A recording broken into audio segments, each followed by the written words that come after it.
আপনি যাদের জন্য কাঁদেন তারা একদিন হারিয়ে যাবে, তারা এ দুনিয়াতে থাকবে না। কারণ কোনো মানুষ চিরকাল বেঁচে থাকে না, প্রত্যেককেই মৃত্যুর স্বাদ গ্রহণ করতে হয়। তাই তাদের জন্য কেঁদে লাভ নাই। যারা বারবার আপনাকে ধোঁকা দেয় বা আঘাত করে।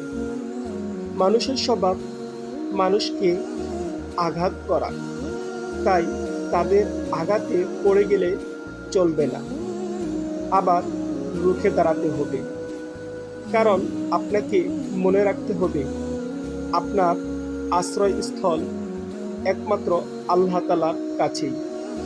তিনি আপনার সব দুঃখ দুর্দশা দূর করে দিবেন। তিনি সত্যিকারের আশ্রয়স্থল। তাই যতই সমস্যা বিপদ আসুক না কেন, আঘাত করুক না কেন কেউ, সেই আঘাতে টিকে থাকতে হবে এবং ধৈর্য ধারণ করে আল্লাহর কাছে প্রার্থনা করতে হবে।